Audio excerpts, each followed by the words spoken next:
The bell above the door barely made a sound when Ezra Cross walked in. It was the kind of bell that had rung 10,000 times and given up trying to matter. The shop smelled like old carpet and machine oil, and the particular sadness of things people had surrendered. Fluorescent lights buzzed overhead, one of them flickering at the far end of the ceiling like a dying pulse. Earl Dunbar looked up from his stool behind the bulletproof glass. He was a heavy man with small eyes and the expression of someone who had heard every story and believed none of them. He set down his newspaper. He did not say anything. He had learned long ago that people who came in during a blizzard at midnight did not need to be greeted. They needed to be processed. Ezra walked to the counter. He did not rush. He had the walk of a man who had learned that urgency was something you kept on the inside where no one could see it and use it against you. He set a small wooden box on the counter. His hands did not shake, though they wanted to. He opened the box. Inside, resting on a fold of faded cloth, was a purple heart. The bronze caught the fluorescent light and threw it back clean and indifferent. The ribbon was deep purple with a thin white stripe at each edge. It was not a reproduction. It was not a copy. It had been awarded to Staff Sergeant Ezra Cross, United States Marine Corps, in the field by a general who shook his hand and did not know his name until he read it off the citation. Dunbar leaned forward. He picked up the medal and turned it over in his fingers. He did not ask where it came from. He did not ask what it cost. He had bought 4 of these in the last 2 years. The market, he had explained to each of them, was not what it used to be. $50, Dunbar said. Ezra stood very still. He had carried that medal through 3 tours. He had carried it through Fallujah and Kandahar, in a place with no name that did not appear on any map issued to any unit. He had carried it home in his breast pocket on the transport flight, sitting upright, while the men around him slept, watching the dark ocean pass 40,000 feet below. He had carried it through everything that came after. $50. He said the word deal the way a man says it when the negotiation ended. Long before he walked through the door, he took the money. He went to the convenience rack along the wall, a few shelves bolted beside a display of hunting knives, and he bought antiseptic and gauze and 2 types of medication. The total came to $47. He pocketed the 3 that remained. He walked back out into the storm. That was the end of the story as most people would tell it. But the story did not begin there. It began 3 months earlier on an October morning when the sky was the color of old tin and Chicago still smelled like autumn. Ezra Cross had been living in a structure he had built himself on a vacant lot on the south side of the city, in a neighborhood that the city council referred to in its zoning documents as a transitional corridor, which was a phrase that meant they had not decided yet whether to ignore it or demolish it. The lot was owned technically by the city. The structure Ezra had built on one corner of it was not large. It was roughly 8 feet by 10 feet, framed with salvaged lumber and insulated with layers of plastic sheeting and closed cell foam he had stripped from a demolished building 3 blocks over. The exterior was covered with heavy-gauge tarpaulin he had found folded and abandoned behind a hardware store. He had sealed every joint with waterproof tape. It was not beautiful, but it was square. The angles were true. The floor was elevated 4 inches off the ground on a platform of treated wood, which kept the cold from conducting directly through. The interior was organized with a precision that would have seemed excessive to someone who did not understand that precision was how you held yourself together when everything else was gone. Blankets folded military style, supplies arranged by category along one wall, a battery-powered lantern conserved carefully, a small kit of tools, and on a nail above where he slept a small wooden box. Inside the box, a purple heart. Ezra had been a Marine for 22 years. He had enlisted at 18 and served until his body made the decision that his will refused to make. 3 tours, Fallujah in 2004, Ramadi in 2007, Kandahar in 2011. He had been a fire team leader, then a squad leader, then a staff sergeant, with men under his command who were young enough to be his sons. He had come home from Kandahar in 2012 with documentation of his service, a modest disability rating, and a set of lungs that were no longer reliable. The chemical exposure had been logged in his file, and then, like so many things logged in files, had been quietly set aside. He was 52 years old. He weighed 168 pounds, which was 30 less than he had weighed in Kandahar. His hair was close-cropped and mostly gray. His face carried the particular stillness of someone who had learned to observe without reacting, to measure a room before speaking in it, to trust what he saw over what he was told. He had not always been homeless. There had been an apartment after the discharge. There had been years of trying. There had been a woman named Dorothy who lasted through the first hard year before the silences and the nightmares and the way he sometimes went somewhere else in the middle of a conversation became more than love alone could carry. He did not blame her. He had said so clearly when she left, and he had meant it. There had been jobs, security work mostly, a warehouse position, a stint driving a delivery truck until the coughing became too frequent and too loud for the supervisor to ignore. Each position ended in the same manner with the same careful language about budget constraints and performance metrics, and we will keep your application on file. The apartment went when the jobs did. He had been on the lot for 11 months. In those 11 months, Ezra had submitted 24 job applications. He kept a log of each one in a small notebook with a green cover writing the date, the company name, the position, the method of application, and the outcome. 23 of those entries had the same outcome recorded in the same neat handwriting, no response or rejected or told to check back. The 24th entry was the one that had broken something very small and very important in the center of his chest. Morrison Construction had posted a position for a site supervisor on a commercial project in the West Loop. The listing had specified experience with project coordination, material logistics, and team management. Ezra had coordinated logistics for a rifle company in 2 active combat zones. He had managed teams under conditions that no construction supervisor would ever encounter. He had filled out the application with the same precision he brought to everything and submitted it in person, because he knew that submitting applications in person was one of the few remaining advantages available to someone without a reliable email connection. The woman at the front desk of Morrison Construction had looked at him the way people look at something they were not expecting and were not pleased to see. Her eyes moved from his boots to his jacket to the notebook he carried under his arm, and then back to some middle distance that did not include him. "We will call you if anything opens up," she said. The door closed behind him. Through the glass panel beside it, he could see her returning to her computer without looking up again. He stood on the sidewalk outside Morrison Construction and looked at the city. Lunch traffic moved around him. People in good coats carried cups of coffee from places that cost $5 a cup. A bus went by, and the wind from it pushed litter against his legs. He adjusted the notebook under his arm and walked. He had one more stop to make. The Veterans Affairs office on West Madison had a waiting room with plastic chairs bolted to the floor and a number dispenser by the door that rattled when you pulled from it. Ezra had been there 9 times in the past 11 months. He knew the layout. He knew which chairs had a clear line of sight to the service windows. He knew that the woman at window 3 was the one who actually read the documentation you brought. He sat for 1 hour and 40 minutes. Mrs. Patterson at window 3 was a woman in her 50s with reading glasses on a beaded chain and the expression of someone who was doing her genuine best inside a system that had stopped allowing genuine bests a long time ago. She had been at that window for 16 years. She remembered Ezra from his previous visits, which was either a good sign or a sign that his case was complicated enough to be memorable. And in that office, there was not much difference between the two. She pulled up his file. She read. She did not make him feel small while she read, which was one of the reasons he had chosen window 3. The housing list, she said. You are still on it. 47 names ahead of you, he nodded. Job placement assistance, he said. She looked at him over her glasses. That program is suspended, she said. Budget reallocation. I am sorry, Ezra. I mean it, Ezra. He nodded again. He thanked her. He stood and put his jacket back on and walked to the door. He pushed it open and went back out into the October street, and he did not allow himself to stop moving because he had learned that stopping was the beginning of something he could not afford. He passed a restaurant where steam rose from a vent in the sidewalk, and the smell of roasting meat came out through the door and followed him for half a block. He passed a barbershop where 3 men were laughing at something on a television mounted to the wall. He passed a church with a marquee that read, "Do not lose heart," and he did not allow himself to have any particular feeling about that. He passed the pawn shop on West 63rd.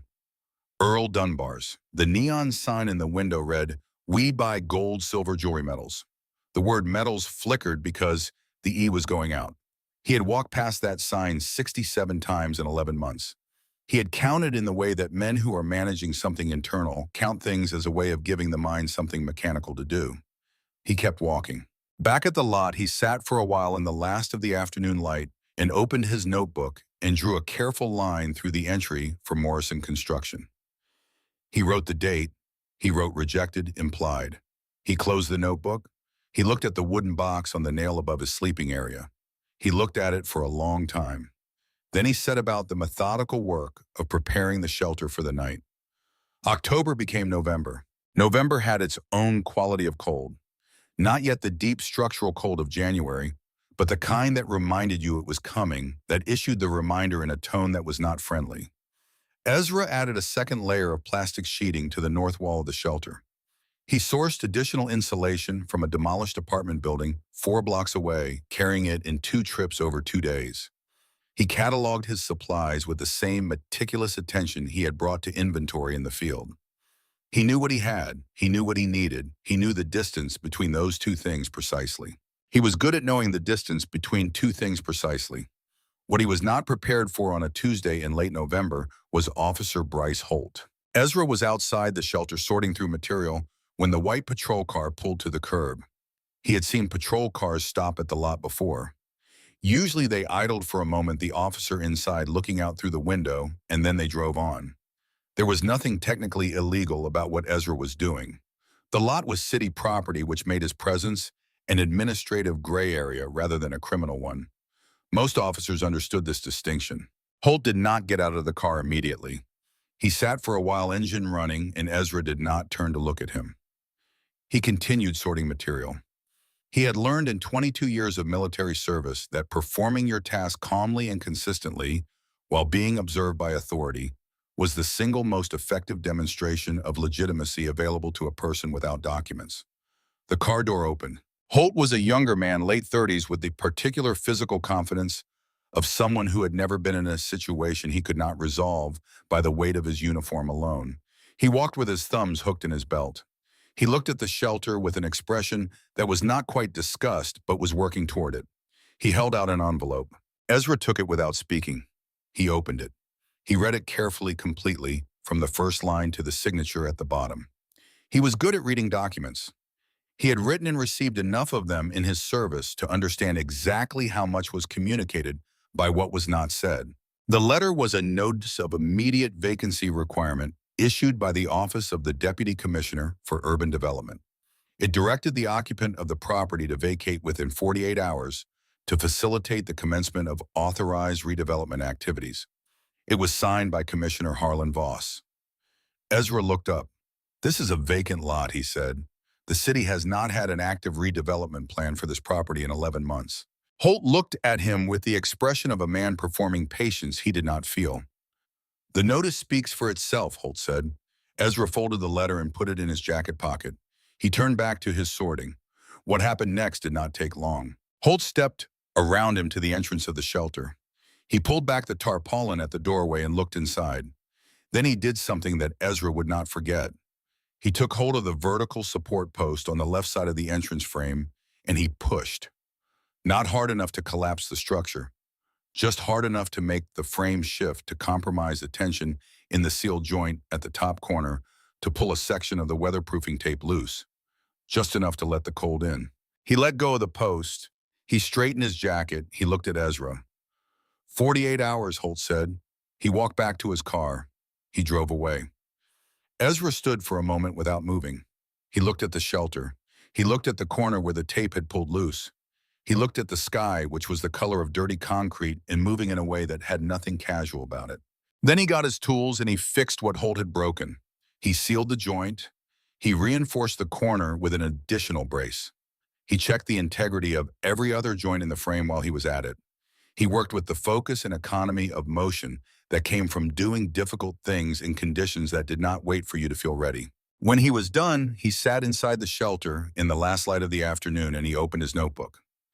He wrote the date. He wrote the officer's name, which he had memorized from the badge. He wrote the name, Commissioner Harlan Voss, which he had read from the signature. He wrote property seizure, redevelopment, pretext investigate. He closed the notebook. Outside, the first real wind of the night was beginning. He did not know yet that what was beginning was not just the wind. The National Weather Service had issued its warning at 4 in the afternoon. The language of the warning was the language of institutions when they want to communicate severity without creating panic, which is to say it used a great many specific numbers in a small number of words like significant and hazardous and life-threatening. Wind speeds of 50 miles per hour, temperatures dropping to -20 Fahrenheit by midnight, a blizzard in the technical and literal sense of that word. Ezra had been in conditions that were worse. He had been in a compound in Helmand province in January of 2011 when a storm reduced visibility to zero for 60 hours and the temperature dropped to levels that the thermometers they had were not calibrated to measure. He had maintained his equipment and his unit and his own internal temperature through all 60 of those hours by doing what he always did in conditions designed to break people. He reduced the problem to its components. He addressed each component in order. He did not allow himself to think about the aggregate. He could do this. He reinforced the shelter one final time as the light failed. He sealed the base of the structure against drifting snow with sandbags he had been storing for this purpose. He verified his supply inventory. He had 3 days of food, which was minimal but sufficient. He had enough chemical heat packs to maintain survivable temperature for 48 hours if he was disciplined about their use. He had water he had stored in insulated containers. He would be cold. He would be uncomfortable. But he had a structure that would hold, and he had the training and the discipline to manage the hours inside it. What he had not calculated was his own body. The cough had started 3 weeks earlier. He had managed it the way he managed everything by acknowledging it, monitoring it, and refusing to allow it to alter his assessment of his own capability. But in the week leading up to the storm, something had shifted in his chest, a heaviness that was not simply cold or exertion that sat behind his sternum with a weight that did not respond to discipline. By the time the temperature dropped to -10 and the wind was pulling at the walls of the shelter with the steady insistence of something that wanted in Ezra Cross was running a fever. He knew it the way you know things about your own body after 52 years, the way the skin feels when it is both too hot and too cold at the same time, the particular quality of exhaustion that comes not from exertion, but from the body consuming itself in a fight being waged on the inside. He pressed the back of his hand to his forehead.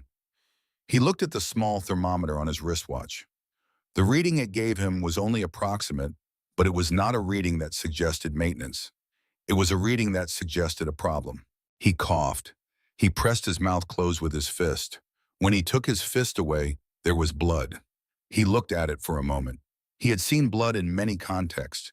He understood what this context meant. He cleaned his hand on a cloth.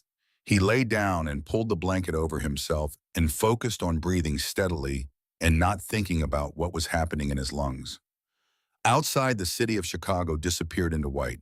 In the dark of the shelter, with the wind making sounds along the walls that were almost like voices, Ezra Cross went somewhere else in his mind, the way he sometimes did when the present became too heavy.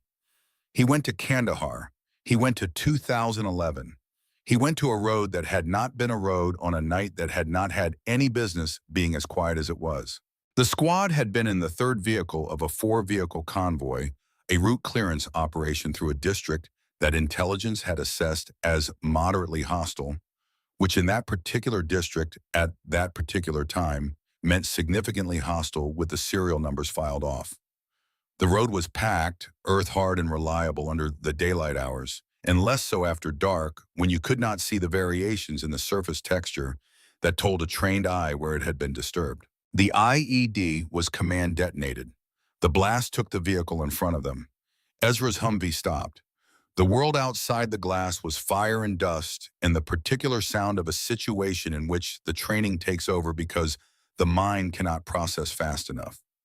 He was out of the vehicle before the vehicle had fully stopped moving. He was moving toward the burning Humvee before the secondary debris had finished falling. There were 2 men in the vehicle. One of them was Corporal Danny Reeves, who was already out, who was on his hands and knees on the road 20 feet from the vehicle, who would live.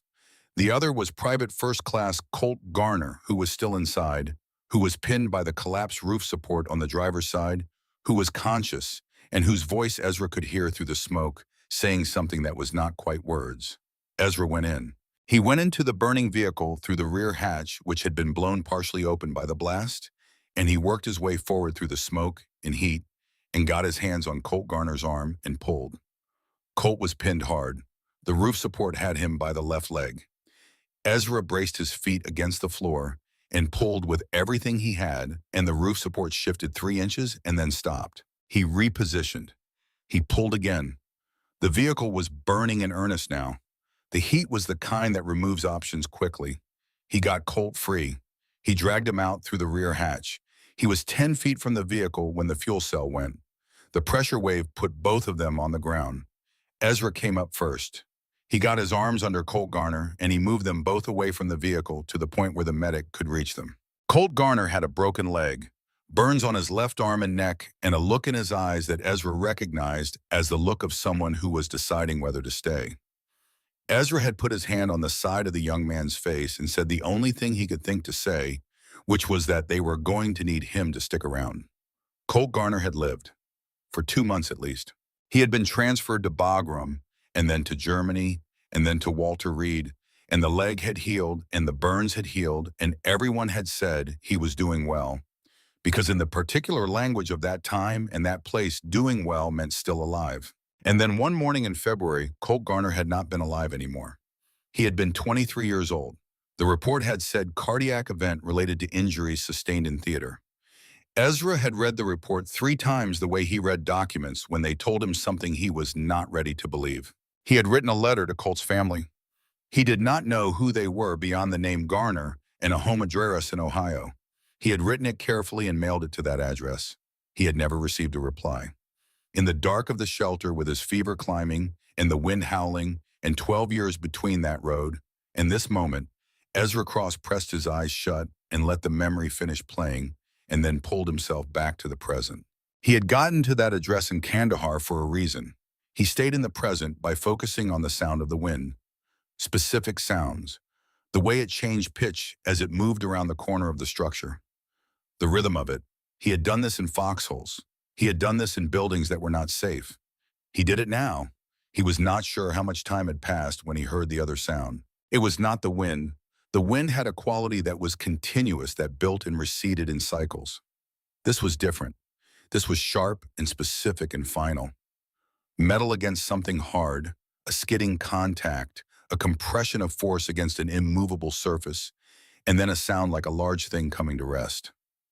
Then silence that was different from the wind silence.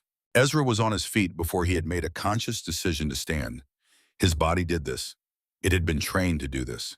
He had the flashlight in his hand from the ledge where he kept it, and he was pulling back the tarpaulin at the entrance and stepping outside before his mind had fully caught up with what he was doing.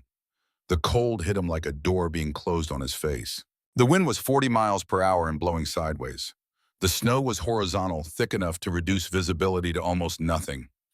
He swept the flashlight in an arc across the lot, across the street, and at the edge of its reach, maybe 20 feet away, at the boundary of the lot where it met the sidewalk, he saw it. A motorcycle, on its side in a snowbank, the front wheels still turning slowly, grinding against the concrete curb beneath the snow. Beside it, a shape, a large shape. He moved toward it, hunched against the wind, the flashlight cutting a narrow path through the white. He knelt. The shape was a man, a very large man, broad across the shoulders, wearing a leather jacket that was doing nothing now against the cold. He was face down in the snow. Ezra pressed 2 fingers against the side of his neck. There was a pulse. It was not strong. It was the pulse of a body that had been dealing with negative 20 degrees for longer than a body could afford. Ezra looked at the man. He looked back at his shelter. He looked at the sky, which was not a thing you could look at in any meaningful sense because it was indistinguishable from the storm.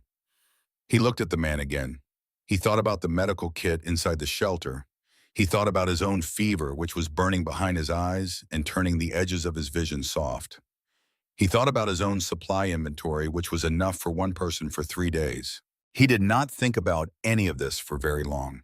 He got his arms under the man's shoulders and he began to move.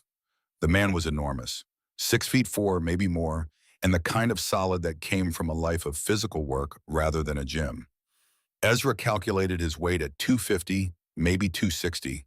In a medical evacuation scenario, this would have been a 2-person carry.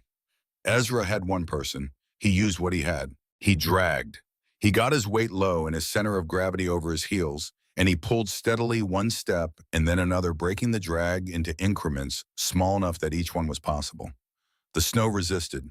The wind pushed back. His fever made the world tilt at intervals. Twice he went down to one knee and had to push himself back up from the ice. He thought about Colt Garner. He thought about the weight of a man who needed to be moved and the way your arms burn and the way you keep pulling anyway because the alternative is something you decided not to consider the moment you stepped outside. He got the man to the shelter. Getting him through the entrance was harder. Ezra had to reposition twice, working the man's bulk through the frame with the precision of someone who had loaded equipment into small spaces under difficult conditions. He settled him inside on the floor, away from the cold wall. He stood over him for a moment, catching his breath. The man's lips were the color of slate. The gash above his right eyebrow was bleeding steadily, the blood already dark and cold. His breathing was shallow. His jacket was soaked through, and his core temperature, Ezra could feel it when he pressed his hand to the man's neck, was dangerously low. Ezra began working. He pulled the man's jacket open to assess for other injuries. He ran his hands down the ribs, checking for the irregularity of breaks. He checked the legs. He tilted the head back slightly to clear the airway. He worked quickly and methodically, hands that had done this before in conditions that were also not ideal. He pulled the jacket away from one shoulder to get a better look at it. The leather was custom. Even soaked and damaged, you could see that. The stitching was heavy and precise. The patches on it had the permanence of things that had been earned rather than purchased. Ezra turned the jacket to see the chest. The Hells Angels patch was large and clear. The rocker at the top read Chicago. The rocker at the bottom confirmed the chapter. And below the primary patch, stitched in heavy silver thread on black leather, a single word: President. Ezra looked at the word for a moment. He looked at the man on the floor of his shelter, at the color of his lips, at the gash still bleeding above his eye, at the chest barely rising and falling. He set the jacket aside. He took the blanket from his own sleeping area and he covered the man with it. He checked the pulse again. Still there. Still weak, but there. He stood up. He looked at the wooden box on the nail above where he slept. He looked at it the way he had looked at it 67 times from the outside of the pawn shop on West 63rd. He took it down. He opened it. He looked at the purple heart inside it for what might have been a full minute. Then he put it in his jacket pocket, the jacket he had just put back on because he was going back outside. The man on the floor of his shelter was the president of a Hells Angels chapter and probably had resources that most people did not have, and none of that was relevant to the next 60 seconds. What was relevant was that the man was cold and bleeding and needed medication that Ezra did not have. He had $50 worth of something left to trade. He stepped outside. The cold this time was different. When you are already weakened, when you are running a fever and your lungs are compromised, and you have already spent an hour dragging 260 pounds through packed snow, the cold is not just a physical condition. It has intention. It identifies the places where your resistance is lowest, and it works at them patiently like a man who has all night. Ezra walked. He kept his head down and his hand over his mouth to capture some warmth from his own breath. He counted blocks. He had learned in the desert that counting things gives the mind an axis to organize around when everything else is disorienting. 1 block. 2. The wind hit him broadside at the intersection of West 63rd, and he stopped, planted his feet, and waited for it to pass before crossing.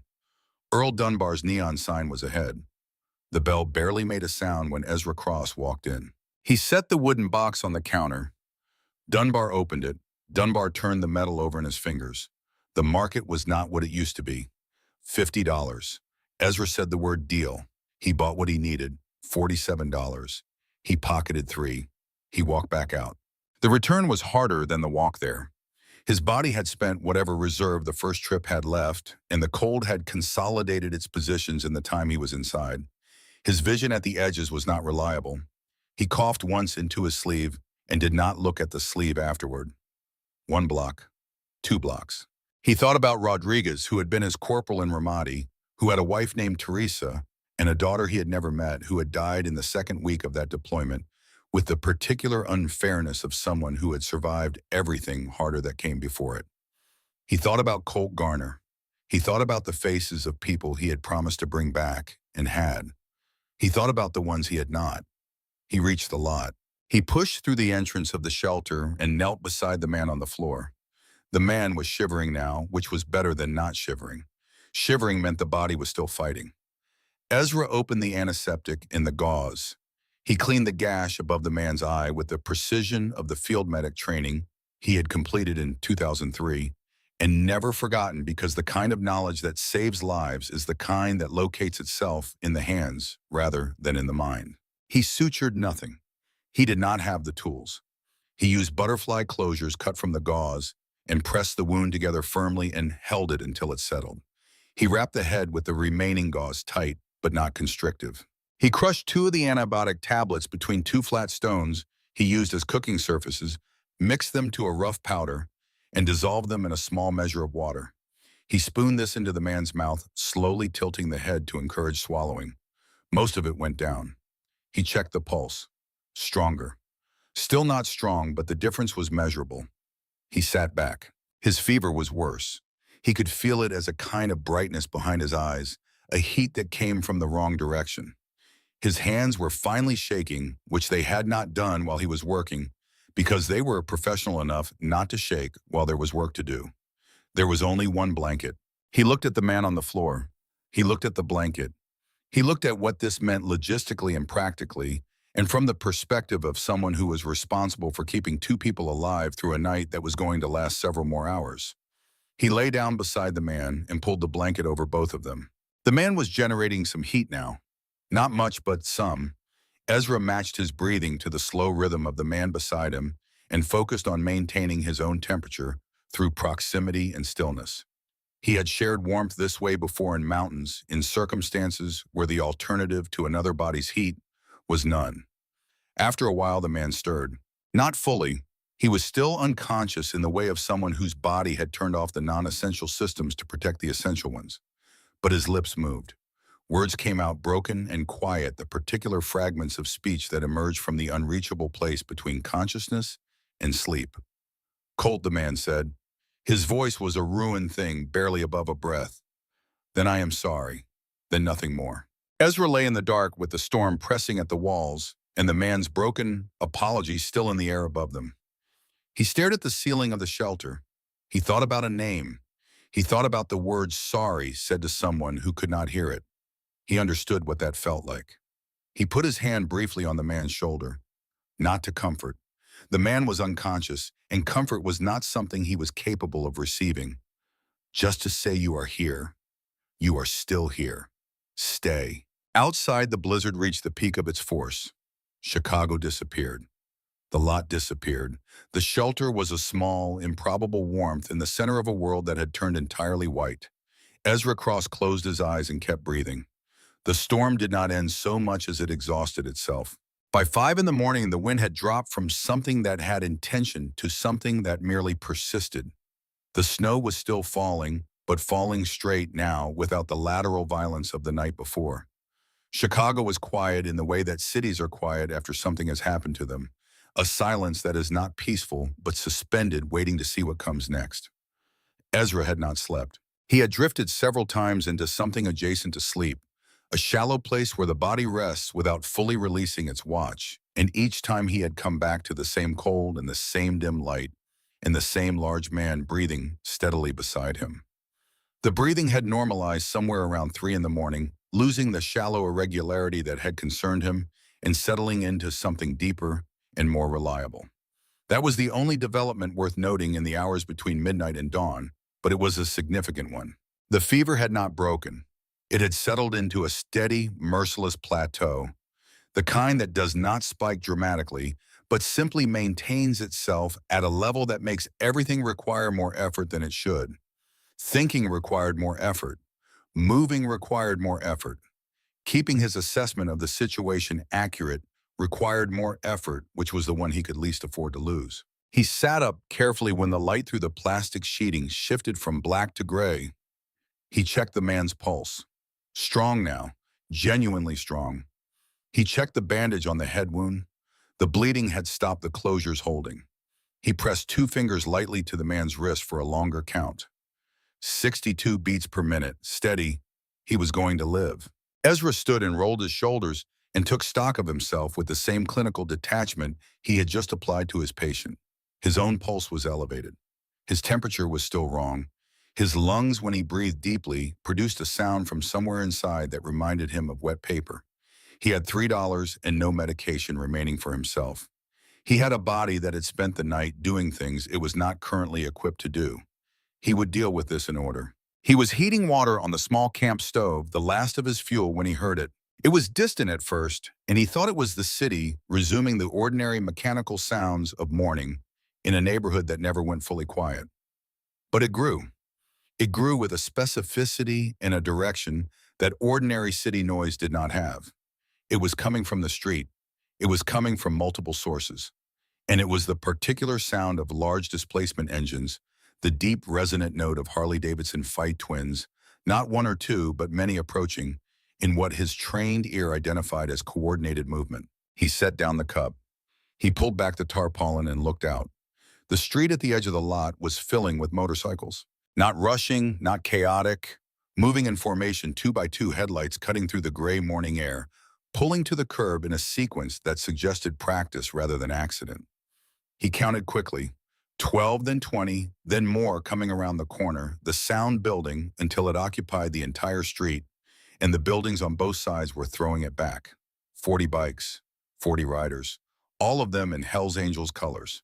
They cut their engines almost simultaneously, the way a military unit stands down on a single command, and the silence that replaced the sound was something you could feel in your chest. A man dismounted from the lead bike. He was large, but not with the bulk of someone who carried weight. With the kind of solidity that accumulates over decades of physical work, the kind that is structural rather than decorative. He was in his late 40s, with a beard going gray at the edges and eyes that were the particular shade of pale blue that looks almost colorless in winter light.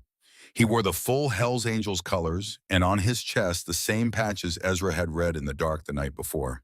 He moved across the lot with the deliberate stride of someone accustomed to entering situations that required him to be the center of them.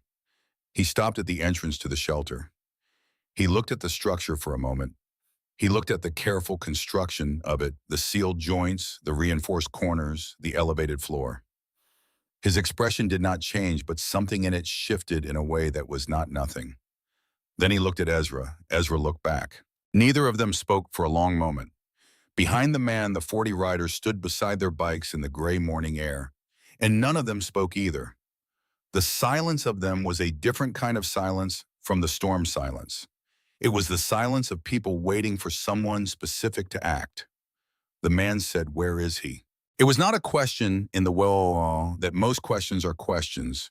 It was a statement with a rising inflection, the kind that comes from someone who has spent a long time being the person whose questions get answered. Ezra stepped aside from the entrance. The man went in. Ezra followed. Inside, the man knelt beside the sleeping figure and put his hand on the side of his face in a gesture so immediate and unguarded that Ezra looked away. He heard the man's breath change, a single controlled exhalation that carried more in it than most speeches. Then nothing for a moment. Then the voice low and even. "He is breathing." It was not addressed to Ezra. It was addressed to the room or to himself or to something larger than either. He stood. He turned. He looked at Ezra with the full weight of those pale eyes, and Ezra returned the look in the way he had learned to return the looks of commanding officers who were deciding how much of what they were seeing they could trust. The man said, "Who are you?" Ezra told him his name. His full name, Ezra Cross, Staff Sergeant, United States Marine Corps, retired. The man's name was Wade Garner. Most people called him Iron. He did not offer this information immediately.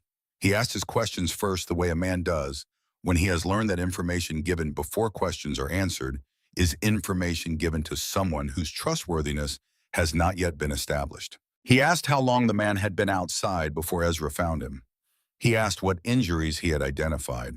He asked what treatment had been administered and with what materials. He asked each question in sequence and listened to the complete answer before asking the next one, which was the habit of someone who had learned that partial information was more dangerous than no information. Ezra answered each question completely and accurately. He did not summarize. He did not editorialize. He gave the information as he would have given it in a field debrief, factually, and in the order in which events had occurred. When he finished, Wade Garner looked at him for a long moment. Then he said Afghanistan. It was not a question either. Ezra said yes. 3 tours. The last one in Kandahar in 2011. Something changed in Wade Garner's face. It was not a dramatic change. It was the kind of change that happens to a face that has been trained to control itself, a small seismic event that the surface manages to contain, but that reveals briefly the pressure of what is happening underneath. His eyes went somewhere for a moment. Not far, but somewhere. He said, "What unit?" Ezra told him. Wade Garner sat down on the floor of the shelter, which given his size and the status implicit in the 40 men waiting outside was an unusual thing to do. He sat down the way a man sits when the information he has just received has rearranged something fundamental about his relationship to the room he is in. He said Kandahar. Route clearance, November 2011. He said it as though he were reading from a document he had memorized. Ezra said yes. Wade Garner was quiet for a long time. Long enough that the sounds from outside, the shift of boots on ice, the occasional low exchange between the men at the bikes became the dominant sound in the shelter. Then he said Colt Garner was my brother. The shelter was very small and the word brother filled all of it. Ezra looked at the man across from him. He looked at the pale eyes and the gray in the beard, and the hands resting on his knees, large and scarred, in the particular way of hands that have done difficult work in difficult places. He thought about the voice he had heard in the dark, broken, and barely above a breath. Colt, I am sorry. He thought about a letter he had written to an address in Ohio and never received a reply to. He said I pulled him out of the vehicle. Wade Garner said I know. He told me. In the letters he wrote from Walter Reed, he told me what you did and what you looked like and what you said to him. He said you put your hand on his face and told him he needed to stick around. A long pause. He said, I have been wondering for 12 years who you were. Ezra did not know what to say to this. He had spent 12 years thinking about Colt Garner in the way you think about the ones you got out, but could not keep the particular category of loss that does not fit cleanly anywhere because the person was alive when they left your hands. He had not thought about what it meant to the family. Or he had thought about it, but from a distance that felt necessary. He said, I wrote to your family. I did not know who would receive it. Wade said I received it. I was in Ohio. I was the one who received it. Another silence. Outside, one of the bikes shifted on its kickstand. Someone coughed. The ordinary sounds of men waiting. Wade Garner said, you saved his life in that vehicle.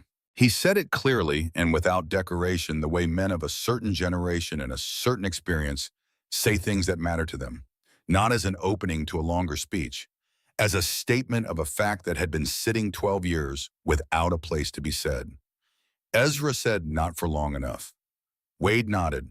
He did not argue with this because he understood that it was not an argument. It was a man describing the specific geography of something he had been living with. He said the cardiac event was 3 months after Walter Reed. The doctors said the blast damage to his heart was not detected in the initial evaluation. He said it as though he had said it many times, but that saying it many times had not worn it smooth. Ezra said, I did not know that. The report I received was brief. Wade said the reports they give families are always brief. The man on the floor, who was Wade's brother in the Hells Angels chapter, and not in blood, though, the distinction in that world was perhaps less significant than it would be in others, stirred slightly. His color was better. The gray had gone out of his lips and been replaced by something closer to the right shade. His breathing was deep and regular. Wade looked at him for a moment. Then he looked at Ezra. He said, you sold your medal. It was not a question. The wooden box was empty and visible on the ledge where it lived, the felt interior showing the impression of something that was no longer there. Ezra said I needed the medication. Wade said for him. Ezra said yes. Wade was quiet for a long time, long enough that Ezra began to think the conversation had moved to a phase that did not require words. Then Wade stood. He had a phone in his hand, and he made 2 calls in rapid succession, both of them short, both of them in the particular compressed language of someone who gives instructions to people who do not need them explained. A doctor was coming. The best one the chapter had, which Wade said in a way that suggested this was not a low bar. A truck was also coming with supplies. Ezra said he appreciated it.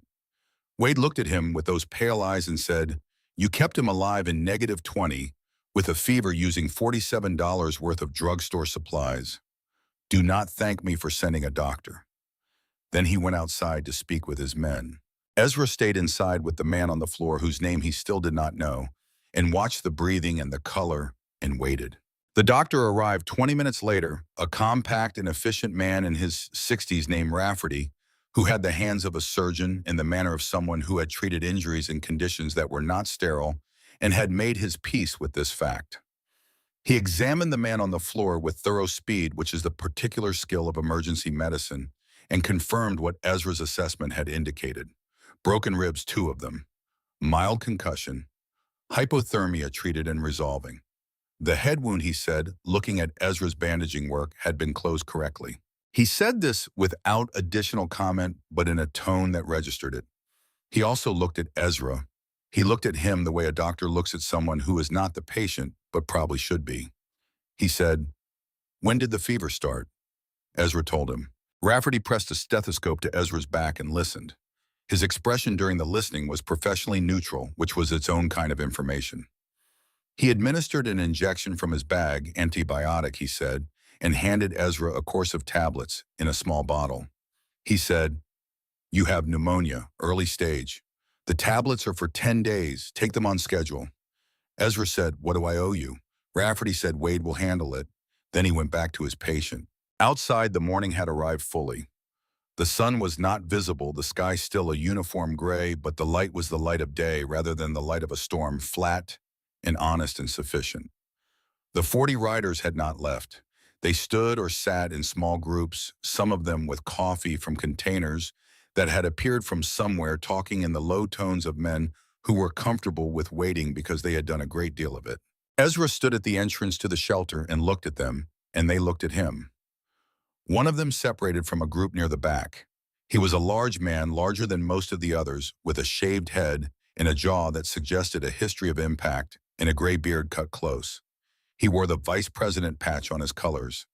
He stopped a few feet from Ezra and looked at him with an evaluation that was not friendly. His name was Axel Briggs. He had been Wade's vice president for 11 years, which was a long time in any organization, and a very long time in one where the position required the specific combination of judgment and capability that Axel had consistently demonstrated. He was not a man given to sentiment, and he was not a man given to quick trust, and both of these qualities had served the chapter well on multiple occasions. He said, "You saw every face here this morning." Ezra said, "I did." Axel said, "We do not know who you are." Ezra said, "I know that." Axel looked at him. The look was not hostile in the simple sense. It was the look of someone doing a calculation that had several variables and was not yet complete. He said, "Wade says you were in Kandahar, that you pulled Colt out of the vehicle." Ezra said, "That is correct."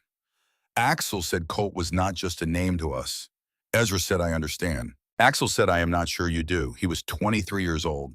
He had been a prospect for 6 months. He had never even gotten his full patch. Ezra looked at Axel steadily.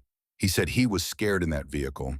He was 23 years old and he was pinned, and the vehicle was burning and he was scared. Most people would have been. He held it together anyway. He did not let the fear determine what he did. You do not do that by accident. You do that because of who you are. Axel was quiet for a moment. The calculation behind his eyes continued. He said, "Wade trusts you."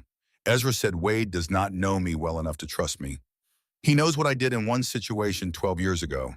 That is not the same as trust." Axel looked at him for a long moment. Then something shifted in the set of his jaw. Not softening, not warmth, but the specific shift of a man who has just filed a piece of information in a place that will affect future calculations. He said, "We will see." He went back to his group. Wade came back from his conversations with his men and stood beside Ezra in the entrance to the shelter. He looked at the lot, at the bikes, at the gray sky above the neighborhood. He said, "I want to do something for you." Ezra said, "I appreciate that, but I do not need anything." Wade said, "You have pneumonia and you are living in a structure made of scrap wood, in a lot the city is trying to take from you in January in Chicago. Everyone needs something." Ezra said, "I needed to earn real work, paid at the appropriate rate. Nothing more than that." Wade looked at him. He said, "Morrison Construction." Ezra said, "That is not your concern. I submitted an application and it was declined in the way applications are declined when the person reviewing them does not take the time to read what is in them. Wade said Morrison Construction is my company. A brief pause. He said the receptionist who turned you away does not work there anymore.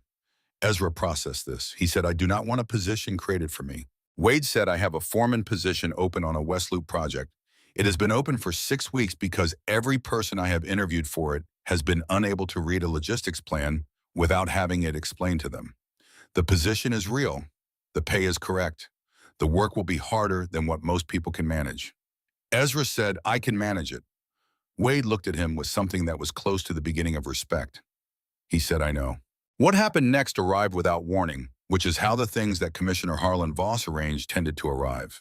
He had a gift for timing, which is the thing that separates an ambitious man from a dangerous one. The patrol car came from the east, moving slowly, which was the movement of a vehicle that was performing rather than responding. 2 more came behind it, and then a fourth, and then a vehicle that was not a patrol car, but a city official's sedan dark gray official plates. And slightly behind the sedan, a van with a satellite dish on top and a logo on its side that Ezra recognized as a local television news station. The camera crew was setting up before the cars had fully stopped. Officer Bryce Holt got out of the lead patrol car. He was wearing his dress uniform rather than his standard patrol uniform, which was a detail that told Ezra everything he needed to know about the nature of this visit. This was not an enforcement action. This was a production. Commissioner Harlan Voss emerged from the sedan. Voss was a trim man in his mid-50s with silver hair worn slightly long for a city official, the kind of hair that suggested careful attention paid to the impression of not paying careful attention. He wore a charcoal overcoat and a city-issued identification lanyard that caught the camera light in a way that was probably not accidental.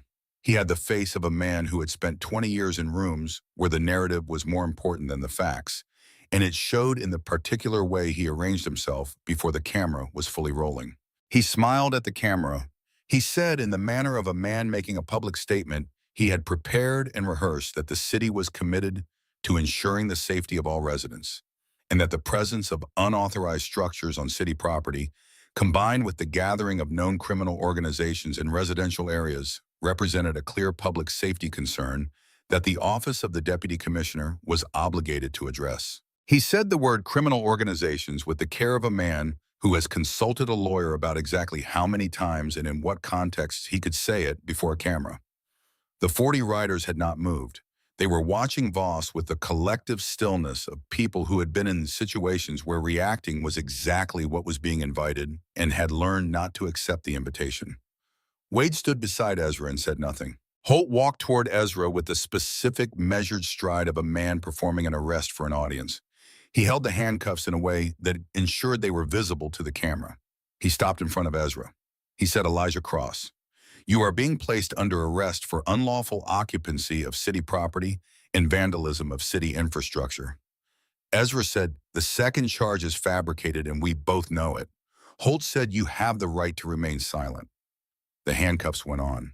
Ezra did not resist. He stood straight, his hands behind him, and he looked at Holt with the look of a man who was storing information rather than expressing feeling. He had learned in the military that the moment of restraint was not the moment to act.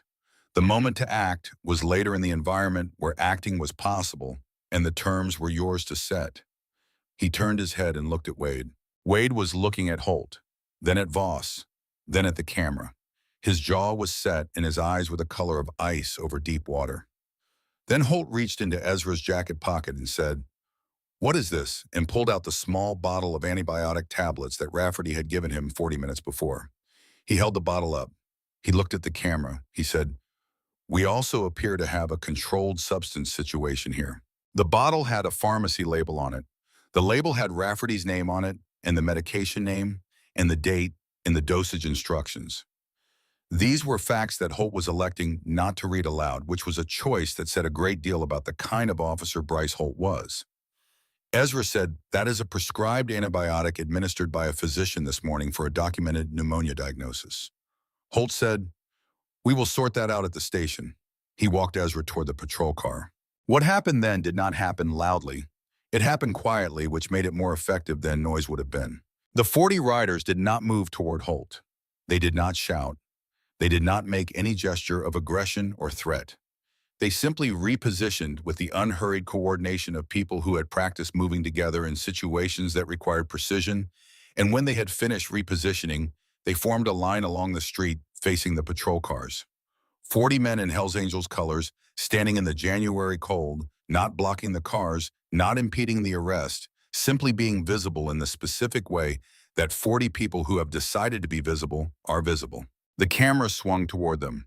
Voss, who had been preparing a follow-up statement for the camera, looked at the camera swinging away from him, and his expression did something involuntary that the camera did not catch because it was no longer pointed at him.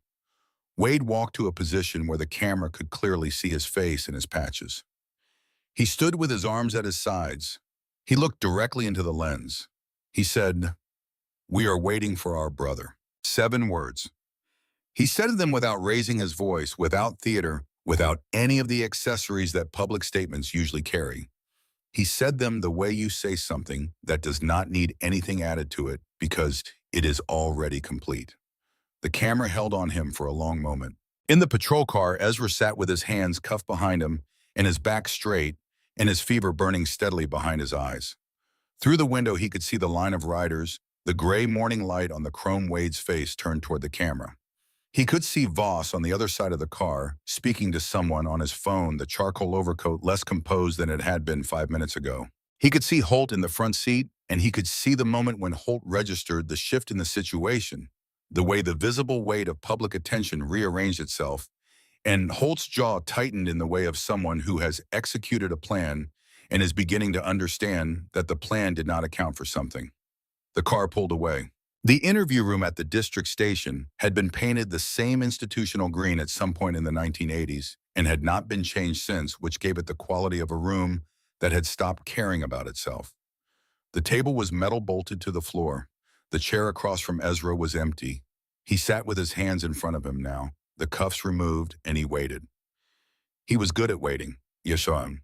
He used the time the way he used all time that did not have a specific task attached to it.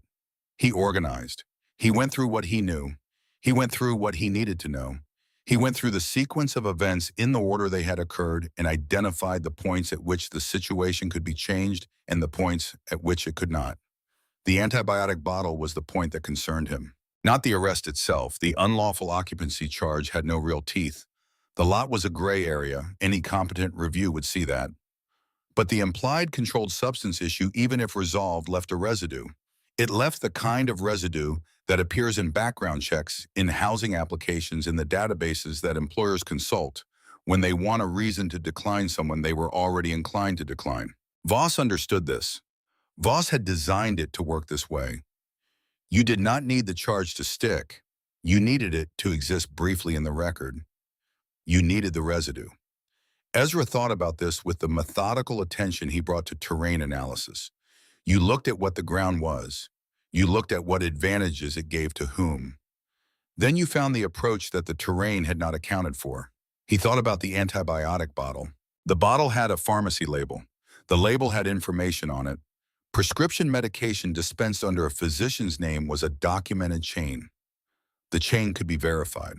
The moment of verification was the moment Holt's narrative collapsed, not as a legal matter which would take time, but as a factual matter which happened instantly, in which in the presence of a camera that was still outside and presumably still rolling, would have a different kind of effect. He thought about the intake process. When he had been brought in, his personal effects had been cataloged by the desk officer. The catalog would include the contents of his pockets. He had been given a receipt. He looked at the receipt they had given him, which was in his hand now. On the receipt, listed with his other personal effects, was 1 bottle prescription medication labeled. Labeled. The desk officer had written that word because the desk officer was doing his job correctly, and a labeled bottle was a different category from an unlabeled one. That word labeled was in the official intake documentation. Ezra looked at the receipt. He knew who he needed to speak with. Not a lawyer. He did not have a lawyer, and requesting one took time he did not want to spend. He needed a specific person in a specific role. When the detective assigned to process his case came in a tired man in his early 50s named Wallace. who had the expression of someone who had seen this category of situation too many times to be interested in it. Ezra said, "I would like to speak with the watch commander." Wallace looked at him.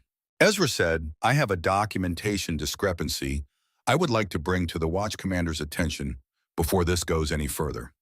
The discrepancy involves the intake record, specifically the characterization of a prescribed and labeled medication as a controlled substance, and I believe the watch commander will want to be aware of it before it becomes part of a formal record that will be difficult to correct later." He said this in the tone of a man presenting information, not making demands. He had learned that the tone was the difference between a request that was heard and a request that was ignored. Wallace left the room. He was gone for 11 minutes. Ezra counted. When he came back, he brought the watch commander, a woman named Hensley, who had 24 years on the department and the specific kind of authority that does not need to announce itself. She had the intake receipt in her hand. She had the antibiotic bottle in a clear evidence bag. She read the label. She read the intake receipt. She looked at Wallace. She looked at Ezra. She said, "Where is Officer Holt?" Wallace said he was in the building. She said, "Get him." What happened next took 40 minutes, which was the time required to establish that the prescription was valid, that the prescribing physician was licensed and present and cooperative, and that the characterization of the medication as a potential controlled substance had been not merely incorrect, but incorrect in a way that the documentation did not support.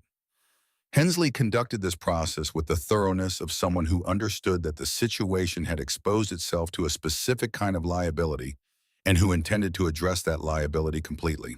Holt, when he arrived, had lost some of the certainty he had carried in the lot. He answered Hensley's questions with the care of someone choosing each word on a surface that had become unstable. Ezra said nothing during this portion of the process. He had provided the information he needed to provide. He sat with his hands folded on the table and let the facts do what facts do when they are placed in front of people who are required to deal with them. Hensley said, "Mr. Cross, you are free to go. The occupancy matter will be reviewed through the administrative process. The medication issue is resolved." Ezra said, "I would like a copy of the incident documentation, including the intake receipt and the resolution notes." Hensley said, "You are entitled to that." He said, "I would also like Officer Holt's badge number recorded in the notes." Hensley looked at him. Ezra said, "It is a matter of completeness." She recorded it. He walked out of the district station into the January afternoon. They were still there, every one of them. 40 bikes in a row along the street, the riders standing or sitting on their machines, the cold not having moved them in the 8 hours since the arrest. Some of them had gotten food from somewhere, paper bags visible. Some of them had done what long experienced men do during long waits, found the most comfortable available position, and occupied it with the patience of people who had once waited for things considerably more dangerous than this. Wade was at the front, sitting on his bike, his arms folded, not looking at his phone, not talking to anyone near him, looking at the station entrance. When Ezra came through the door, Wade looked at him for a moment. Then he got off the bike. He walked across the space between them without hurrying. He said, "Are you all right?" Ezra said yes. He held up the documentation folder Hensley had given him. He said, "It is already resolved." Wade looked at the folder. He looked at Ezra. Something moved through his expression that took a moment to identify, because it was not what Ezra had expected. It was not satisfaction. It was not the look of a man whose resources had been applied successfully. It was closer to the look of a man who was revising a calculation that had been based on incomplete information and was finding the revised version significant. He said, "You handled that yourself." Ezra said, "It was a documentation problem. I have read a great many documents." Wade was quiet for a moment. Around them, the riders were straightening up the long wait, recognizing that it was over, men adjusting jackets and moving back to their bikes. Axel came to stand a few feet away.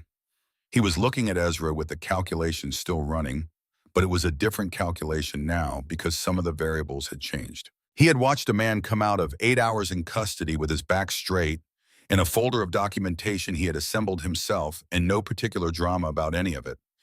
In Axel's experience, which was substantial and not gentle, this was not how most people came out of 8 hours in custody. He said, "What is in the folder?" Ezra said, "Everything I need to file a complaint about the intake characterization, and a copy of everything that will make it difficult for them to bring the occupancy charge in a form that will survive review. Axel said, "You did that from inside the room." Ezra said, "I asked to speak with the watch commander.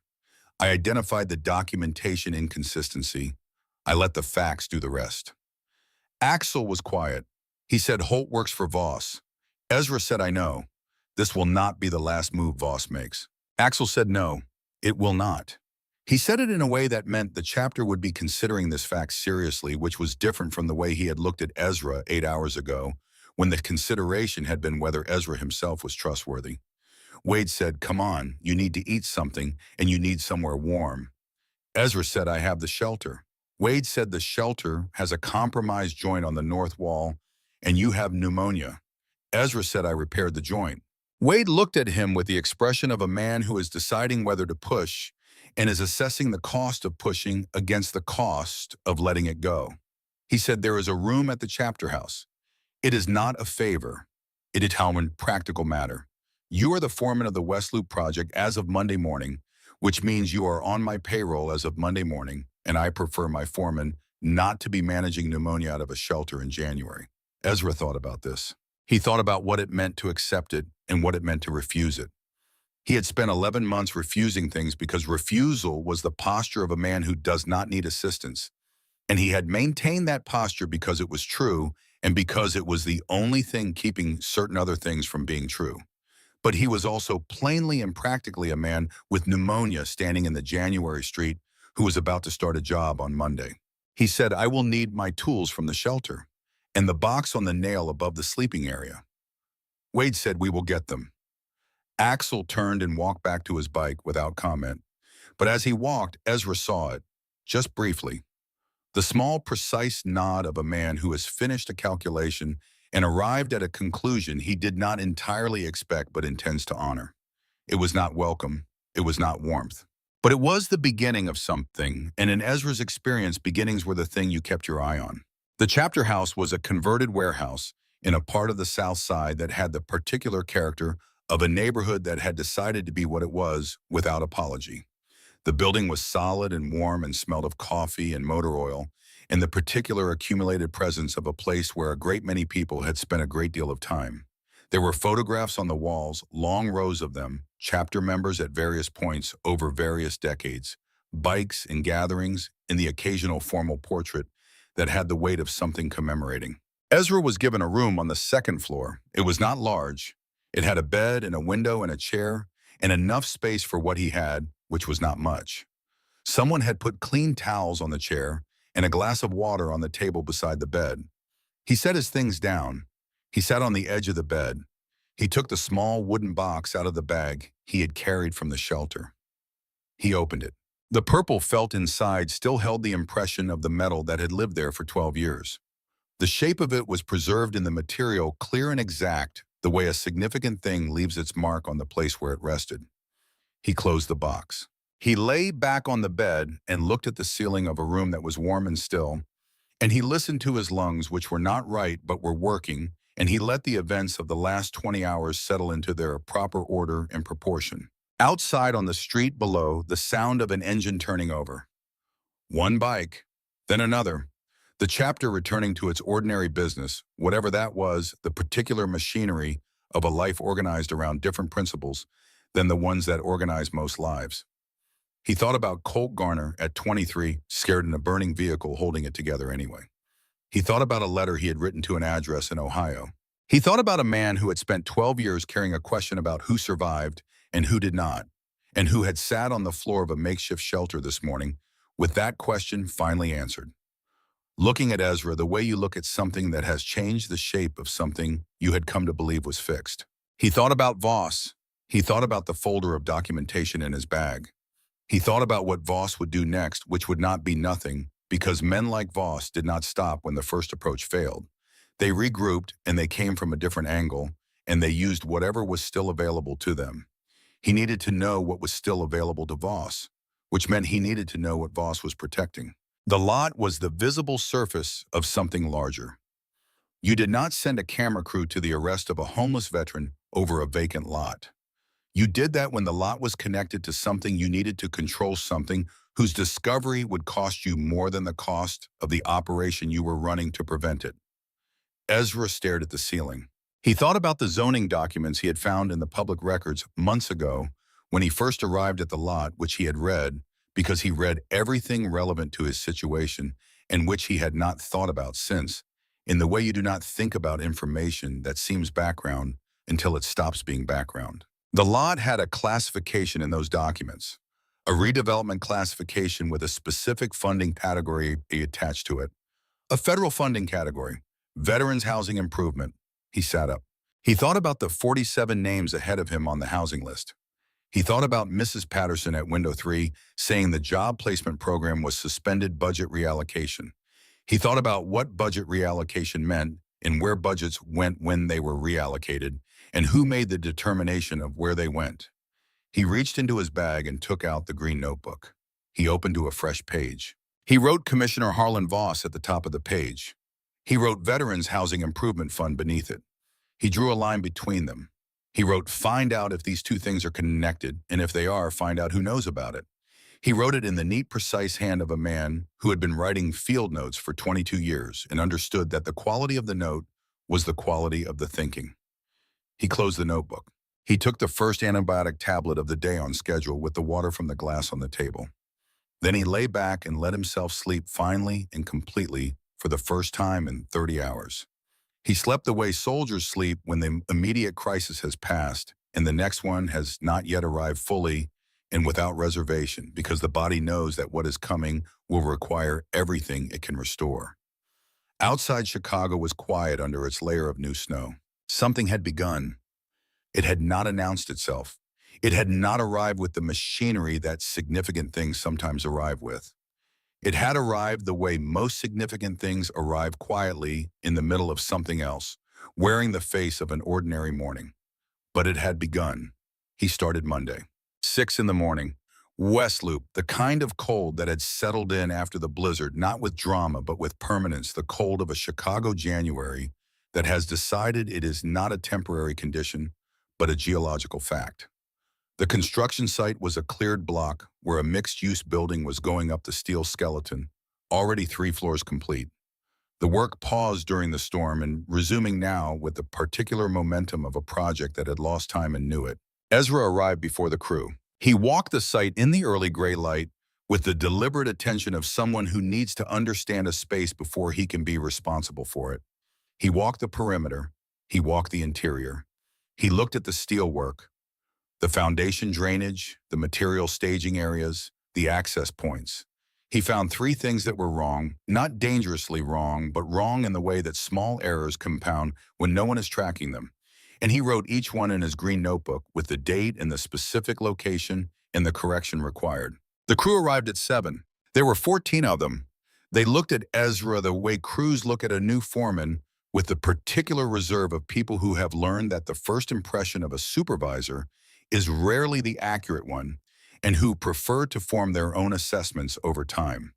They were a mixed group, veterans, several of them, the kind of men who had found their way to construction work through the specific path of people who needed work that was physical and structured and did not require them to perform a version of themselves they did not recognize.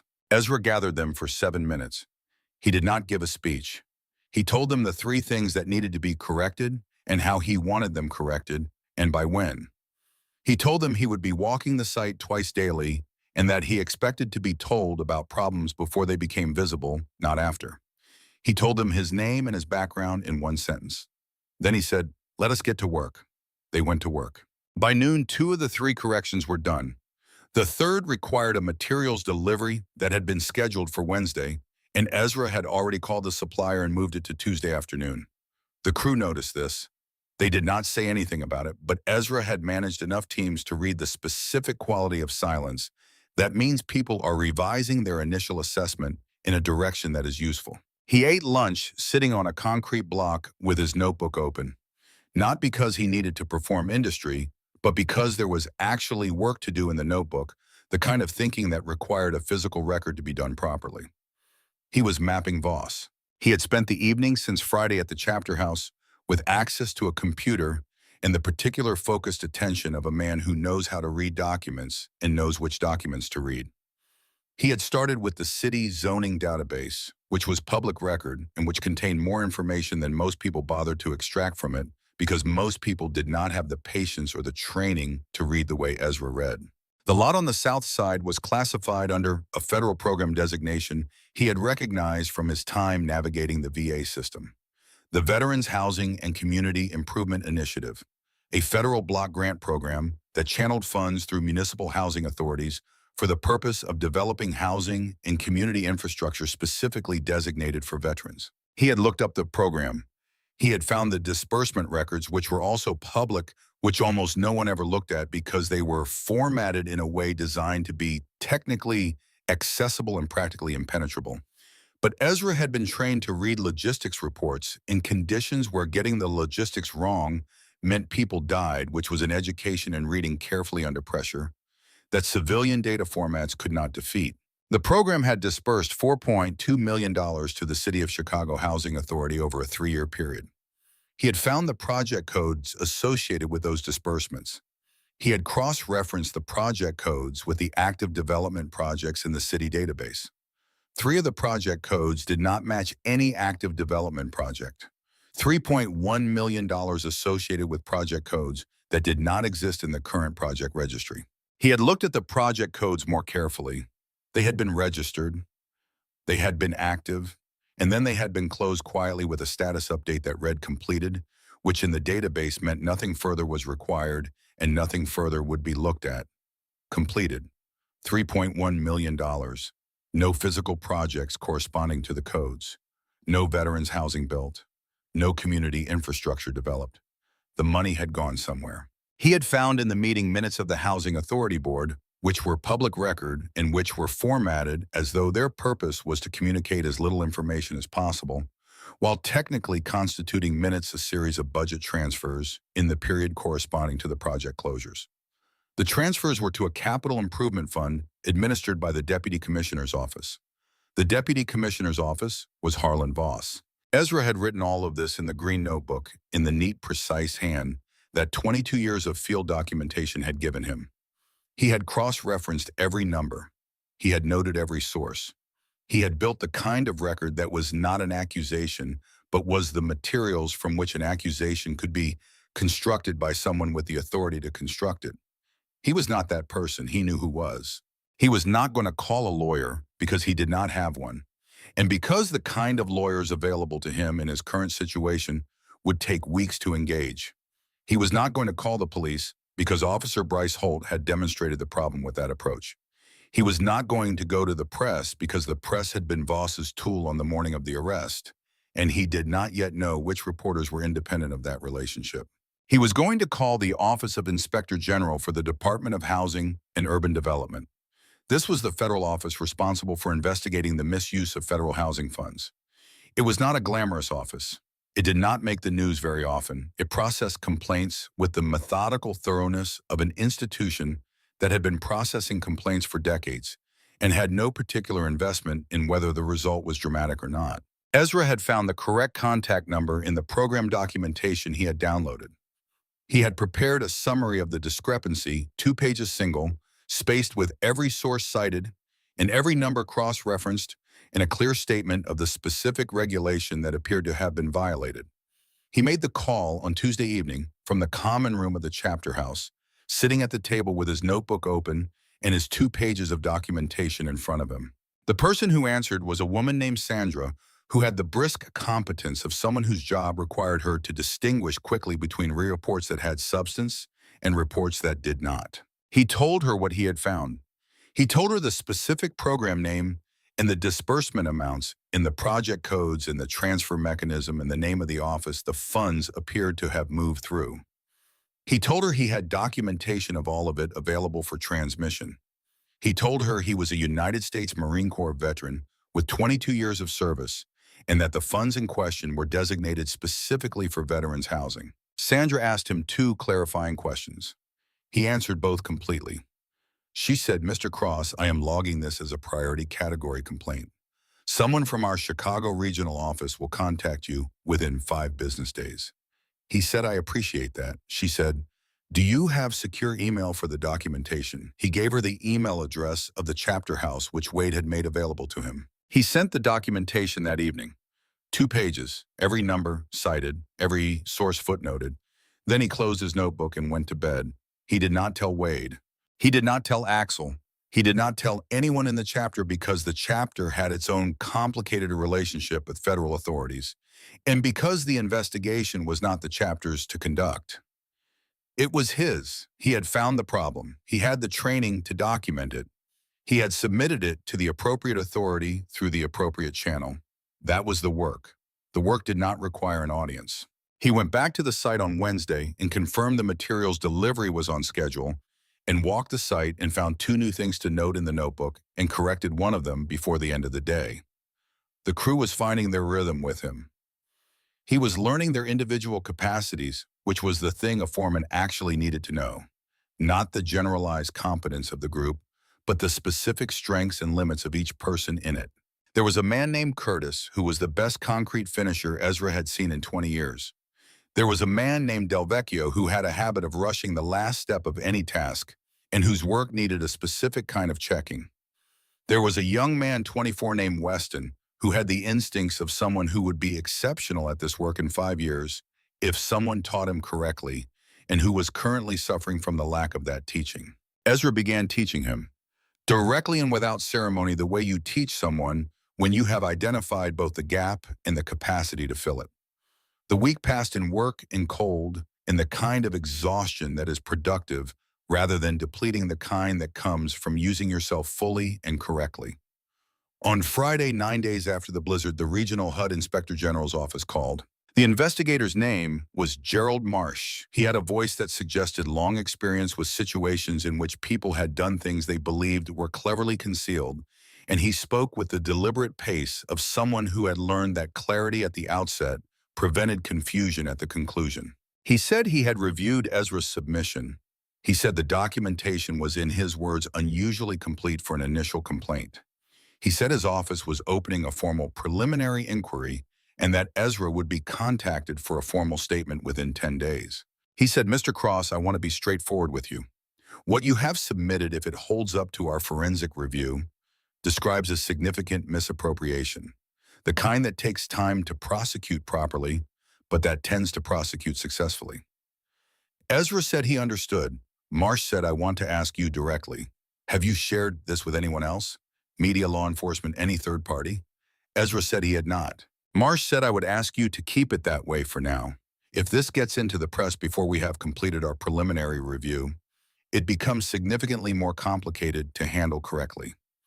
Ezra said, "I understand how investigations work. I will not speak to anyone about it until you tell me I can." Marsh was quiet for a moment. Then he said, "You were a Marine." Ezra said, "Yes." Marsh said, "Sergeant." Ezra said, "Staff Sergeant." Marsh said, "Understood. We will be in touch." The call ended. Ezra sat for a moment in the quiet of the chapter house common room. He thought about Commissioner Harlan Voss, who at this moment did not know that a federal preliminary inquiry had been opened into his office's handling of veterans' housing funds, who was almost certainly planning his next move against Ezra, unaware that the terrain had changed underneath him while he was still reading the map he had drawn before the blizzard. He thought about the 47 names on the housing list. He thought about Mrs. Patterson at window 3 saying the job placement program was suspended budget reallocation. He thought about what it meant that $3.1 million intended for veterans housing had moved through channels controlled by a man who sent a camera crew to film the arrest of a homeless veteran. He did not allow himself to feel what this meant until he was alone in his room with the door closed and the lights off and the city outside the window going about its business. Then he sat on the edge of the bed and he let himself feel it, not the satisfaction of having acted. That came later. First, beneath the satisfaction, there was something older and heavier. Grief maybe for the 47 men ahead of him on the list who had been waiting for housing, built with money that had been taken from them without their knowledge or their consent. For the men who had come home from places like Kandahar and Fallujah and Ramadi and had trusted that the systems in place were the systems they appeared to be. He sat with this for a while. Then he straightened up and he turned on the light and he went through the evening tasks that maintained the order he kept around himself, and he went to sleep. The weeks that followed had a quality he recognized from his time in the Corps. The quality of a period between the decision and the consequence when the action has been taken, and the outcome is not yet visible, but is in motion. You maintained discipline during these periods. You stayed on task. You did not mistake the waiting for inaction. He went to the site every day. The building was rising, the steel on the fourth floor was going up, and the first floor enclosure work had begun the transformation from skeleton to structure. That was always the moment when a project started to feel like a building rather than an assembly of components. Weston was improving. Ezra noticed it in the way he checked his own work before moving to the next step, a habit he had not had 2 weeks ago. Ezra said nothing about the improvement. He noted it and adjusted his teaching accordingly, which was the appropriate response. Curtis finished a section of concrete work one afternoon that was so clean and true that Ezra stopped and looked at it for a full minute. He told Curtis it was good work. Curtis, who was a man of few words and evident experience with supervisors who did not notice craft, looked at Ezra with the expression of someone recalibrating an expectation. He went to the site. He came back to the chapter house. He took his antibiotics on schedule. His lungs improved incrementally each week, a small, measurable improvement over the week before. Rafferty checked him twice more, and on the second check said his lungs were clearing and that he expected a full resolution within another 3 weeks. Wade checked in the manner of a man who had decided that checking in was appropriate, but who was not going to perform concern. He asked how the site was going. He asked if the room was adequate. He did not ask about Voss or the lot, or any of the things that were presumably in motion on his end through channels Ezra did not know and did not ask about. The relationship between them was finding its shape. It was not simple. It was not the shape of gratitude and obligation which Ezra had been careful to avoid. It was closer to the shape of two men who shared a significant piece of history and had not yet established what that history made them to each other going forward. It was still forming. That was acceptable. Some shapes took time. Axel, to his credit, was practical. He spoke to Ezra about the site work with the directness of someone who had decided that what he had seen in the 2 weeks since the blizzard was sufficient to establish a working basis. He asked technical questions occasionally about structural approaches, about material choices. He had more construction knowledge than his appearance suggested, which Ezra noted without comment. One evening in the third week of February, Axel sat down across from Ezra at the common room table and said, "The video is still moving." Ezra looked up from his notebook. Axel said, "The one from the morning of the arrest. 40 bikes outside the station." Wade, looking at the camera. He said it had been shared broadly by veterans groups and then by broader networks, and that the coverage had shifted in a direction that was not favorable to Commissioner Voss. That the district alderman had issued a statement. That 2 city council members had asked questions in a council session about the veterans' housing redevelopment funds. That someone from the mayor's office had called Wade. Ezra thought about this. He said, "That is useful." Axel said Wade has been careful. He has not made accusations. He has not spoken about the lot. He has said only that the chapter stands by Ezra Cross and that it has concerns about how the matter was handled. Ezra said, "That is the right approach." Axel looked at him. He said, "You already knew this would happen." Ezra said, "I thought it was possible." The image of 40 riders standing in the cold outside a police station is a strong image. Strong images find audiences. Voss used a camera as a tool and it became evidence in the opposite direction. Axel was quiet for a moment. He said the HUD office called Wade this week, asked about the chapter's connection to the Southside lot. Wade told them the truth, which is that the chapter has no ownership interest in the lot and that Ezra is an employee of Morrison Construction. Ezra had not known the HUD office had called Wade. This was the information that adjusted his picture of where the inquiry had reached. He noted it. He said, "What did Wade tell you about the call?" Axel said enough. He stood. He put his coffee cup in the sink. He paused at the door. He said, "You filed the complaint yourself." It was not a question. Ezra said yes. Axel said before Wade had any involvement. Ezra said it was not Wade's complaint to file. Axel stood in the doorway for a moment. The calculation that had been running since the morning of the arrest had the look of something that had reached its conclusion. He said Colt would have liked you. He left. Ezra looked at the door for a moment. Then he looked back at his notebook. He wrote a note about the council members who had asked questions because It was information relevant to how the situation was developing, and he wanted it recorded. Then he kept working. Gerald Marsh called on the first Friday of March. He said the preliminary inquiry had been completed. He said the findings were sufficient to open a full formal investigation. He said his office was coordinating with the FBI Public Corruption Unit, which handled cases involving federal funds and local officials. He said that Commissioner Harlan Voss had been formally notified that he was the subject of an investigation, which meant Ezra could be informed of this now. He said, Mr. Cross, I want to be honest with you about what this means practically. A full investigation of this scope takes time. It will take months, possibly longer, before any formal action. But the preliminary findings are strong. Your documentation was a significant contribution to that. Ezra said he understood. Marsh said, I also want you to know that the investigation has identified the specific project codes you flagged as the central element of the scheme. The funds associated with those codes have been traced. The path is clear. It will hold up. Ezra said, how many veterans does the amount represent in housing terms? Marsh was quiet for a moment. Then he said, based on program cost averages, the funds that were diverted would have been sufficient to provide housing for between 60 and 80 individuals. 60 to 80. Ezra did not say anything for a moment. Then he said, thank you for the update. He put the phone down. He sat with the number for a while. 60 to 80 individuals. Men who had come home and been on lists. Men who had sat in waiting rooms and pulled numbers from dispensers and talked to people behind windows who were doing their genuine best inside a system that had been made to fail them by one man in a good overcoat who had calculated that no one would look closely enough. Ezra had looked closely enough. He wrote the number in his notebook. He wrote it plainly. He did not write anything else on that line. He put the notebook in his bag and went to the site. The building was on the 6th floor now. The work had a momentum that Ezra had worked to establish over 5 weeks, the kind that comes from a crew that trusts each other and trusts the person directing them and has internalized the standards well enough to maintain them independently.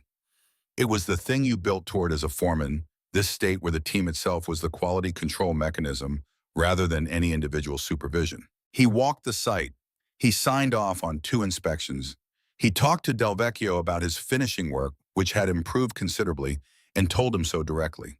He checked Weston's progress on the enclosure detail and found it correct and told him that too. In the late afternoon, when the crew was wrapping up, he sat on a concrete block at the edge of the site and looked at what they had built, 6 floors of a building that had been a cleared block 2 months ago.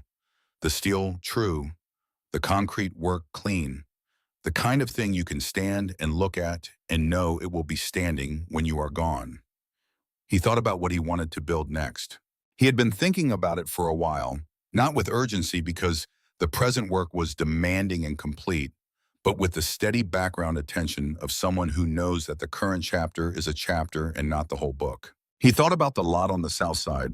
He thought about what the lot was intended to be in the original federal program designation before Voss had reclassified it as a revenue opportunity.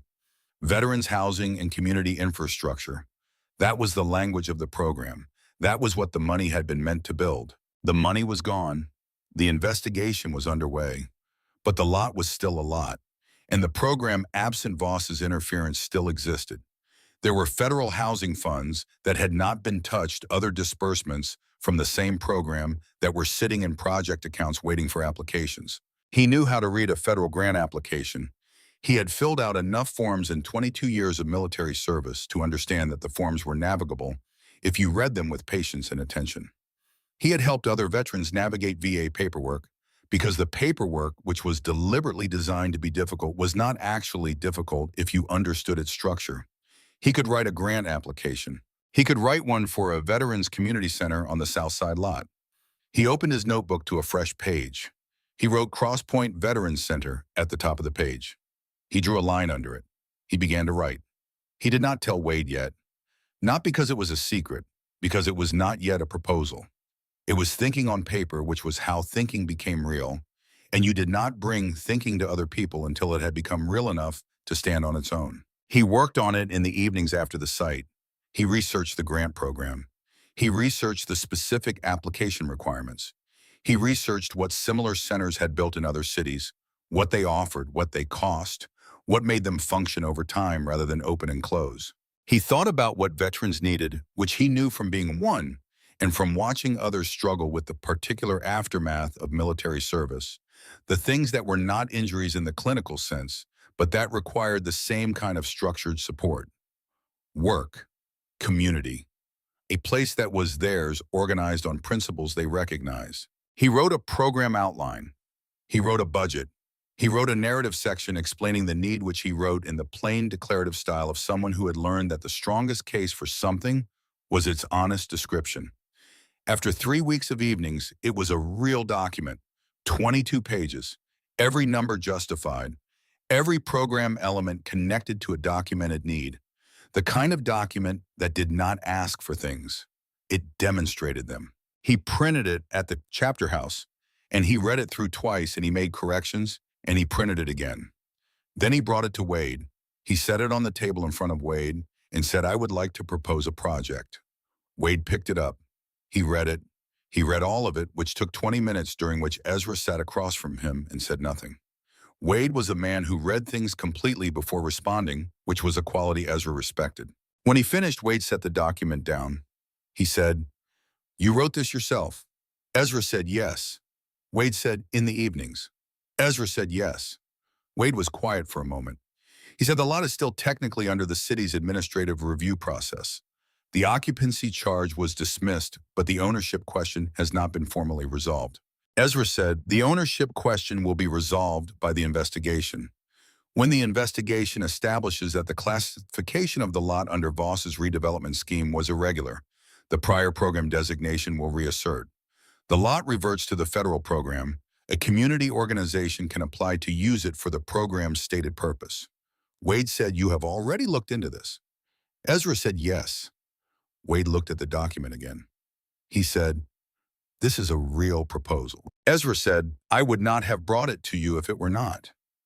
Wade looked at him across the table with the pale eyes that had looked at him in the shelter and in the common room, and across the various distances that the past 2 months had established, impartially closed.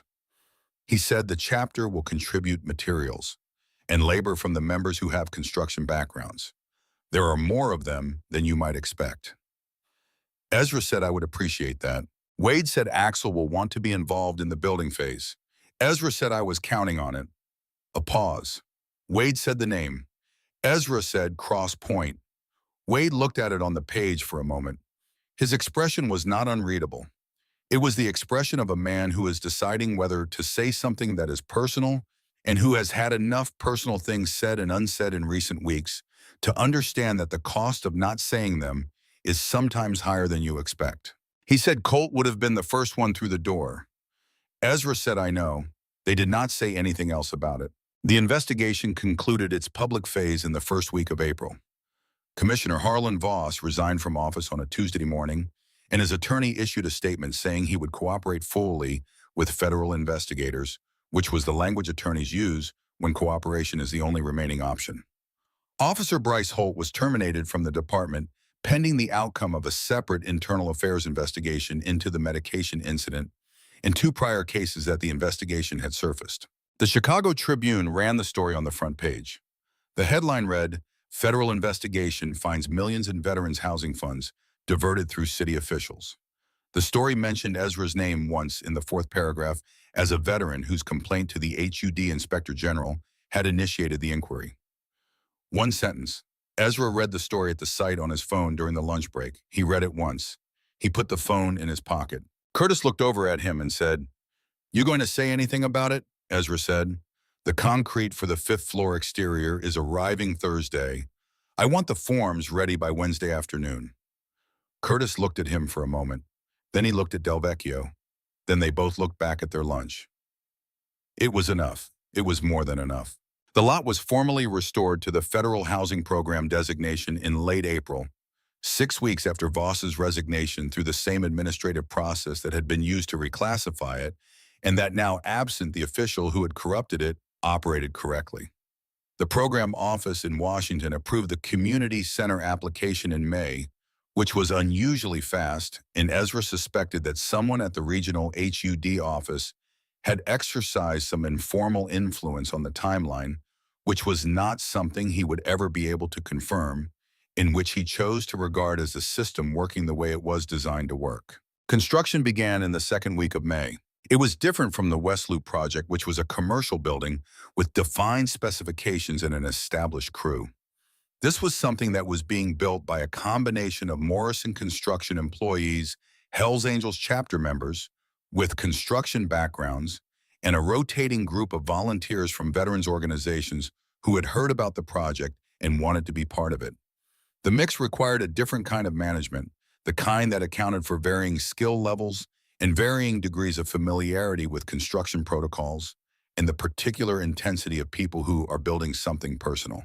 Ezra managed it the way he managed everything, by knowing exactly what he had, by placing people in roles that use their capacities correctly, by being specific about standards and patient about the process of meeting them.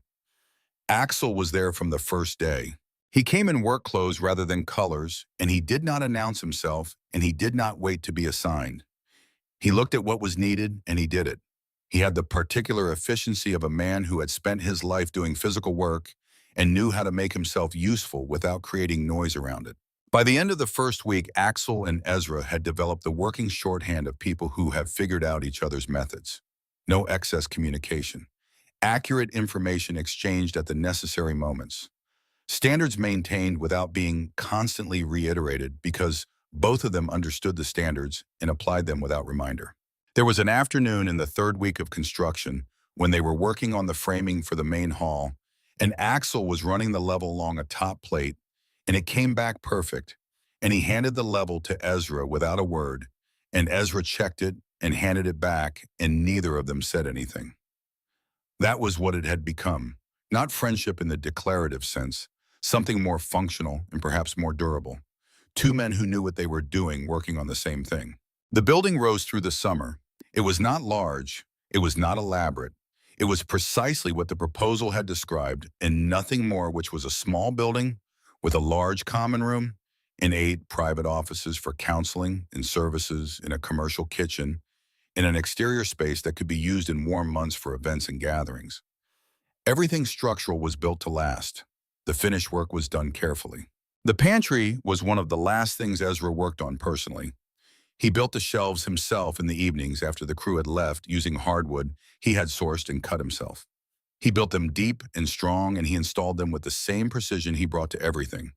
When the shelves were done, he opened the pantry door and stood and looked at them for a while. He thought about a different kind of shelter, about supplies arranged along a wall, about the discipline of keeping what you had organized, knowing precisely what the distance was between what you had and what you needed. He reached up and unlocked the pantry. He removed the lock entirely. He set it on the floor. He looked at the open shelves. He left the pantry door open when he left that evening. He did not close it behind him. He did not know who would notice or when, but it seemed important that it be open. It seemed important that the first person who saw it would know, without being told that the food would be there when they needed it. The box arrived on a Saturday morning in mid-September, 2 weeks before the scheduled opening. Ezra was at the site alone doing the final walkthrough with his notebook, checking every room against the specifications and noting the small corrections that final inspections always find. He was in the main hall when he heard a truck outside. He went out and found a Morrison construction van parked at the entrance with one of the younger chapter members at the wheel who handed him a clipboard and said Wade had sent something and left quickly in the manner of someone who had been told to deliver and not explain. On the ground beside the van was a small wooden box, Ezra's wooden box. He recognized it immediately and completely. The grain of the wood, the small wear mark on the lower right corner where it had rested against the nail that held it for 12 years, the faded cloth visible through the gap where the lid sat. He picked it up. He carried it inside. He sat down on the floor of the main hall, which had the particular quality of a space that is ready but has not yet begun, that it holds its breath before its first breath. He opened the box. The Purple Heart lay on the felt interior. It was clean. It had been polished not dramatically, just returned to what it was, the bronze bright and the ribbon deep and correct. There was no note. Wade had not left a note. There was nothing to explain. The box was there. The metal was in it. That was the communication complete and sufficient in itself. And Ezra looked at the metal for a long time. He thought about the counter at Earl Dunbar's shop and the $50 and the drive home through the blizzard with $47 of medication in his pocket and 3 left over.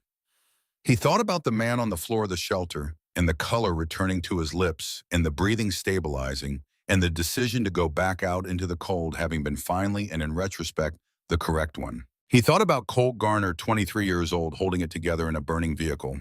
He thought about Ray Garner, which was not the name of the man in the vehicle, but the name from the shelf of his memory where he had kept it for 12 years, and he thought that he had spent 12 years thinking of that name as a loss when in fact it was something else.